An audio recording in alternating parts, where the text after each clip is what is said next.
Vivemos um dos momentos mais difíceis de nossa história. O povo está sendo mantido na ignorância e sustentado por um esquema que alimenta com migalhas a miséria gerada por essa mesma ignorância. A tirania mudou sua face. Já não encontramos os tiranos do passado que, com brutalidade, aniquilavam as cabeças pensantes, cortando o pescoço. Os tiranos de hoje saqueiam a pátria e degolam as cabeças de outra forma. A tirania se mostra pela corrupção que impera em todos os níveis. Encontramos mais viva do que nunca as palavras do imperador romano Vespasiano, que na construção do grande Coliseu disse: "Dai pão e circo para o povo."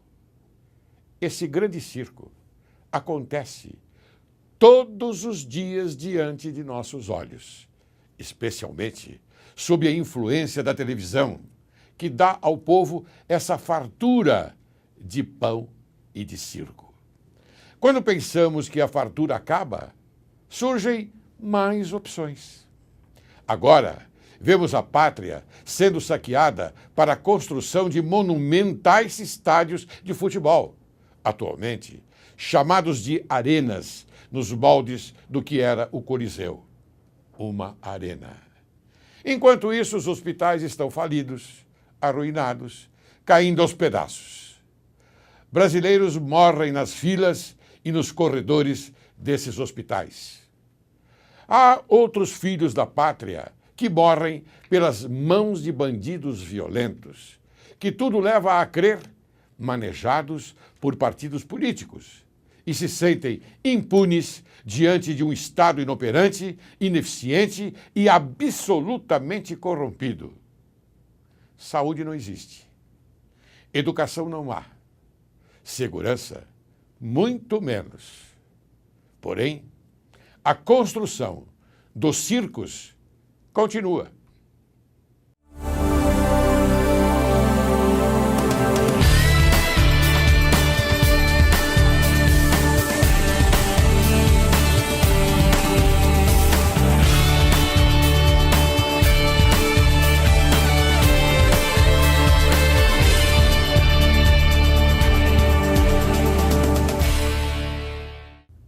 Caríssimo telespectador, Direito e Justiça em Foco faz uma reflexão sobre a lógica.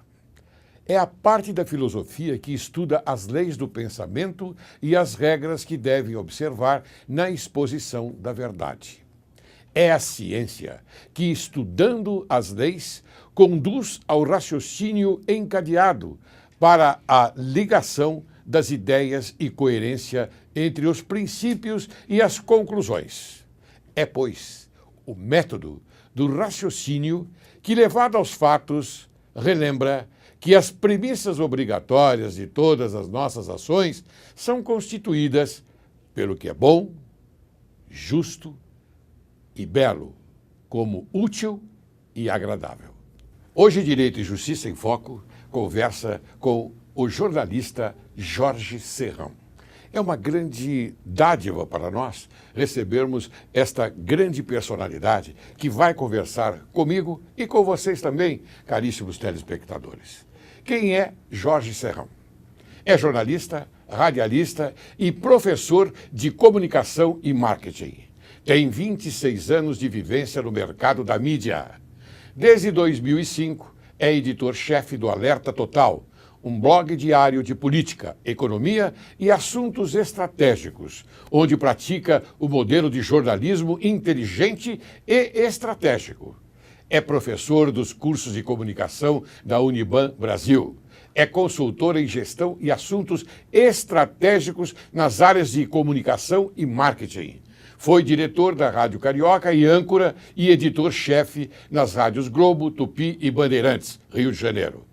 Na área de pesquisa, desenvolve estudos e reflexões sobre as questões do poder, em suas amplas esferas, além de reflexões sobre comunicação, jornalismo e assuntos estratégicos.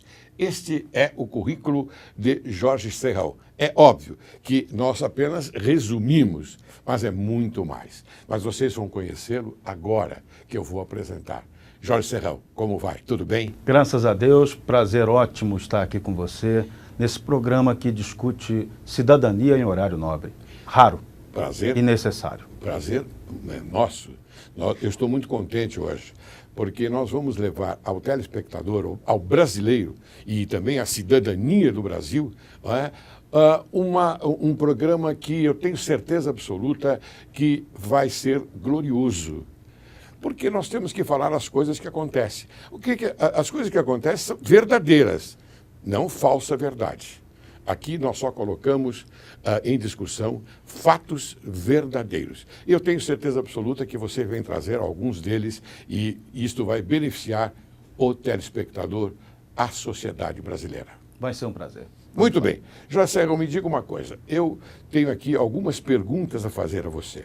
Mas antes eu gostaria de colocar um vídeo, para você analisar e depois, então, você comentar, com a sua franqueza e com a sua verdade, que é aquilo que nós queremos. Por gentileza, assista. Meu nome é Carlos Jorge, eu sou cubano, brasileiro por naturalização, moro aqui em Brasília há 12 anos e fui convidado hoje para falar sobre o programa Mais Médicos. Neste momento creo que já não há muito para falar do programa, depois da apresentação do senhor ministro, das palavras do abogado e das palavras do deputado Caiado, meu aporte seria muito pouco. Só quero fazer várias objeções. Primeiro, o ministro falou em sua fala inicial da democracia em Cuba. Senhor ministro, em Cuba não temos uma democracia, temos uma ditadura. Segundo lugar... Presidente, eu peço o respeito do plenário, principalmente a um convidado. Por favor, presidente, peço aqui. Pessoas podem não concordar, mas respeite. O ministro não falou que não há democracia ou que há em Cuba. O ministro não tocou nisso. Sim, falou. O ministro falou. A palavra, por favor, a palavra do convidado está garantida, por favor. Então, segundo lugar, os médicos cubanos que vêm aqui não vêm a fazer pós-graduação. Não vêm a estudar, são todos formados, pós-graduados, especialistas, com mestrados e doutorados. São ótimos médicos, mis colegas cubanos. E eu tenho que falar isso. Eu não estou contra em nenhum momento do programa Mais Médicos. É muito bom. Brasil precisa. E por que precisa? Porque houve descuido total das autoridades do país com a saúde deste povo brasileiro. E agora, de uma maneira emergente, tiraram o programa Mais Médicos, que estava preparado há mais de um ano, porque estes cubanos se estavam preparando em Cuba para vir a Brasil há mais de um ano, dando classes de português e preparação sobre o SUS. Não é coisa nova para os cubanos. E outra coisa, ele fala que os cubanos não precisam ter um vínculo empregatício aqui, porque tem um vínculo empregatício em Cuba. Senhores, você sabe quantas horas trabalha um médico cubano por semana? Entre 60 e 70 horas. E sabe quanto gana por mês? Entre 60 e 70 reais. É uma vergonha que médicos ganhem isso. Por isso, quando vêm para aqui, eles vêm muito felizes, porque aqui vão a ganhar 200, 300 dólares e o resto vai embolsar o patrão. O explorador. Quem é o patrão? Quem é o explorador? É o governo cubano. São os hermanos Castro, a ditadura cubana que explora eles, em convênio com o governo da senhora Dilma, que está apoiando que a vida de estos médicos sea en esas condiciones. ¿Por qué ellos no vienen como los otros? ¿Por qué estos médicos no ganan su salario integralmente? ¿Por qué no tienen derecho a entrar y salir cuando quieran? ¿Por qué no pueden pedir asilo político? Porque es un contubenio entre el gobierno de Brasil y el gobierno de Cuba. Señores, Basta de dictadura, la última dictadura que queda en América. Basta de apoyar el gobierno de Castro. Basta, quien apoya al gobierno de Castro ensucia sus manos de sangre, tanto el PT como todos vocês.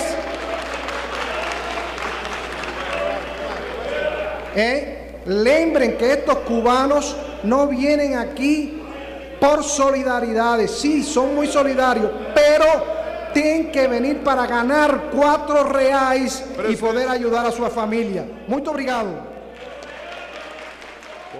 Então, caríssimo Jorge Serrão, você assistiu o vídeo. O que você pode comentar a respeito? Olha, esse vídeo aí é dose para mamute, censuradíssimo, né? Censuradíssimo. A nossa mídia tradicional ignorou a presença desse vídeo que está no YouTube, para quem quiser procurar e assistir. O depoimento desse médico falou uma verdade muito objetiva e clara sobre a situação grave do Brasil hoje. O governo brasileiro está cometendo um crime de lesa pátria de apoiar uma ditadura transnacional de esquerda, que é Cuba.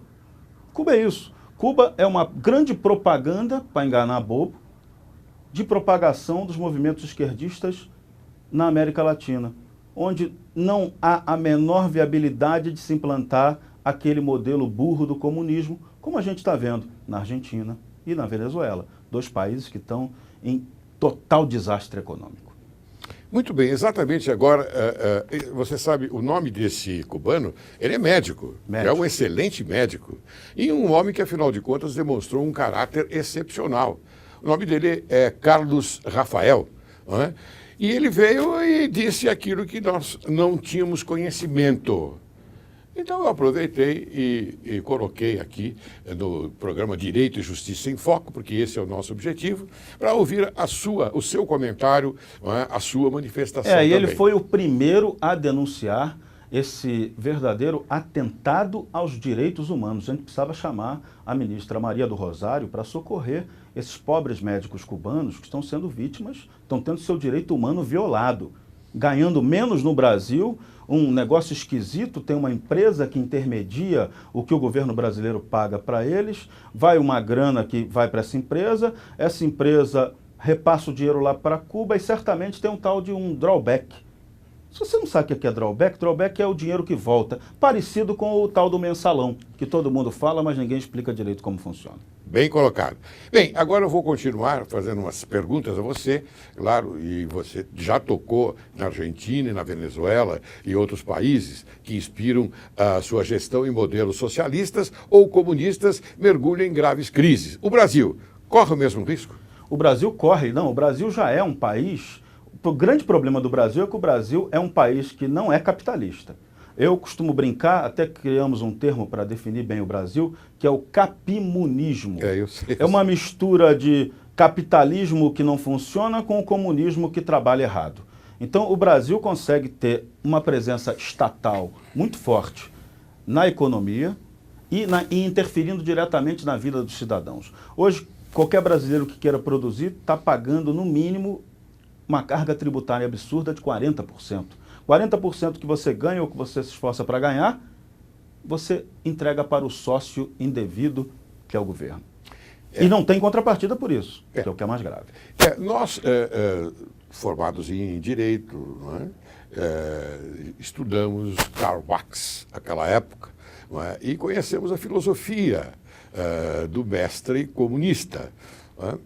Eu pergunto a você, foi bem difundida na Europa, mas eu pergunto a você, nós estamos correndo o risco de sermos alvo de um comunismo ou oportunismo?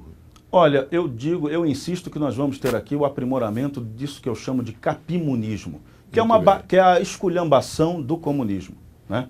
Porque você não consegue, aqui no Brasil, primeiro, a gente absorve ideias estrangeiras sem estudá-las aprofundadamente. Sem infraestrutura, né? Sem entender essa ideia direito, sem estudá-la direito. Aqui o modismo acadêmico faz isso. Então aqui a gente adota ideias do Karl Marx, do Antônio Gramsci, do Vladimir Ilyich Lenin, sem entender quem são esses caras. E fica seguindo faz um discursinho de esquerda que é muito bonito, mas que na prática ele é um cinismo puro, né? É algo totalmente inaplicável à realidade. E quando você tenta jogar isso para a realidade política e econômica, nossa, aí o mundo vem abaixo. Muito bem. E quais são as principais ameaças institucionais ao Brasil?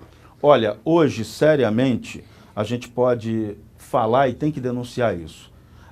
Desde que a República foi proclamada no Brasil em 1889, posso dizer, isso já tem historiadores concordando com esse argumento, nós vivemos um Estado autoritário de direito. Parece que é democrático, mas ele é democrático só na conversa fiada. Você tem leis que carecem de legitimidade.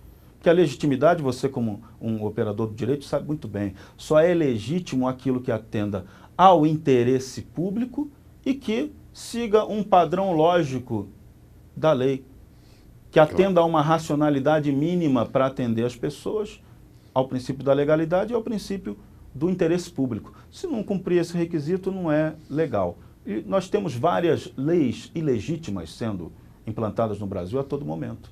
Essas leis, elas vêm a público da noite para o dia. Da noite para o dia. Um processo legislativo atabalhoado, que a gente hoje sabe que o mundo, como é que o mundo opera? Como é que o mundo opera? Hoje o mundo é comandado por uma pequena elite, que nós chamamos de oligarquia financeira transnacional. Se você for fazer uma conta hoje, 50 empresas controlam quase todas as 143 mil transnacionais que existem no mundo. Dessas 50 empresas, 48 são instituições financeiras. Então, esses são os donos do mundo, esses que mandam no Brasil e no destino do Brasil. A eleição desse ano vai ser decidida pela vontade desses grandes comandantes do capital. Então, esses que comandam o capital, como você bem diz, eles estão contentes com aquilo que está acontecendo no Brasil ou não? Essa tese é a que eu venho defendendo. Esses chamados controladores do mundo não estão conseguindo um resultado tão positivo quanto eles gostariam no Brasil. Por quê? Aqui o nosso governo, os nossos últimos governos, têm abusado da incompetência, da má gestão e da corrupção. Isso está atrapalhando negócios transnacionais. Veja, qual é o país hoje mais capitalista do mundo? É a China. É o país que mais cresce, é o país que cria bases de infraestrutura para se tornar de fato uma superpotência. O Brasil, que tem todo o potencial para isso, fica sempre naquela conversa fiada. Seremos o país do futuro. Uma hora chegaremos lá. E não chega nunca. Por quê? A gente aqui não tem um projeto de nação. A gente aqui sequer consegue aplicar o princípio federalista, né, de dar autonomia aos estados. Você depende totalmente de uma união hipertrofiada, que não funciona, que é ineficiente. E com uma legislação, você conhece bem, mais de 181 mil normas legais em vigor, quem é o desembargador, o operador do direito, que consegue trabalhar numa bagunça dessa? Não consegue. Não tem como. Não, eu sempre digo... E aí joga a culpa na justiça. É lento, não funciona, o juiz é ruim. Morosidade. Morosidade, claro, com uma possibilidade infinita de recursos, você não chega a conclusão nenhuma nos tribunais. Eu sempre digo que o Poder Judiciário não tem capacidade e legitimidade para legislar. O Poder Judiciário aplica as leis que são produzidas no Congresso Nacional, ou seja, o Legislativo. Então, o Legislativo produz as leis e nós somos obrigados a cumpri-las. Não é verdade? É verdade. Porque se agora uma lei que apareceu agora, anticorrupção, não é? Uma lei totalmente às avessas. Totalmente. Eu procurei atentamente alguma norma dentro desta lei que me desse a intenção, pelo menos, não é? De dizer, bom, aqui está o Estado está tomando cuidado no tocante à corrupção dos políticos. Não achei. Não está. Só para empresários. Só. Como se fosse o empresário o grande corrupto. Não, eles até são os corruptores. Os corruptores. Mas nesse capimunismo a que a gente se referiu, esse capimunismo é uma aliança entre alguns empresários de ponta e políticos que estão tendo a hegemonia do poder. Então, esses caras é que estão ganhando dinheiro hoje no Brasil. Muito bem. Eu pergunto a você, há algum respaldo, ou seja, há alguma esperança e que tudo isto mude agora, principalmente agora com a Copa do Mundo? Porque a Copa do Mundo, ela vem de uma forma bastante boa no tocante aos interesses externos, não é verdade? Esse vai ser, tenho certeza, um grande negócio para a FIFA. Não será um negócio tão bom quanto eles esperavam que fosse. Né? Eles apostavam que o Brasil teria a competência de fazer um negócio que lhes daria muito mais dinheiro. O Brasil foi mal. Nós vamos ter uma Copa totalmente capenga, com problemas, com altas deficiências de organização. Mas ela vai sair, sempre sai. Vai sair. E há até o risco do Brasil ser campeão. Há esse risco. Oxalá, né? Há um interesse político muito grande para que isso aconteça. Né? A gente, como torcedor de futebol, gostaria muito disso.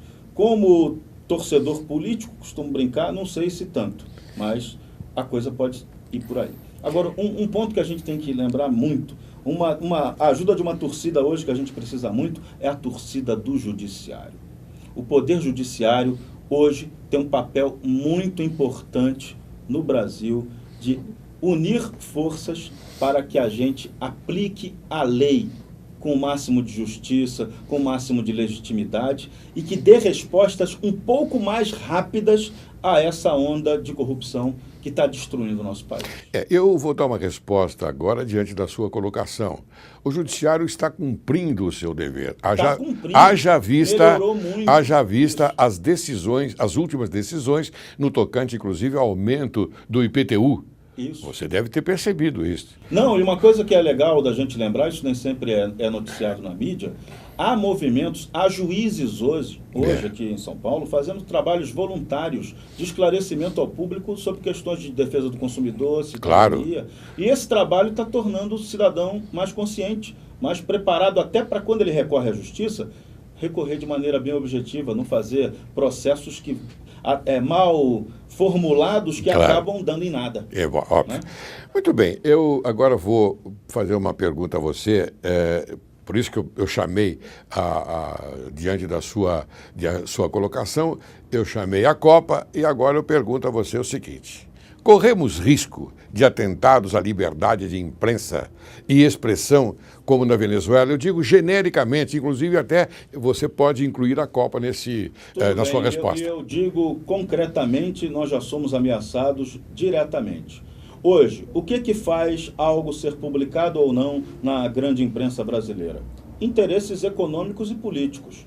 Então, quando o poder da grana dita o que vai ser publicado ou veiculado, isso já é uma forma abjeta de censura. Nós não temos, a maioria dos jornalistas da grande imprensa não tem liberdade para expressar o que eles pensam. Seja o seu pensamento de esquerda, seja o seu pensamento conservador, nós aqui no Brasil estamos sufocados por um modelo econômico burro de mídia.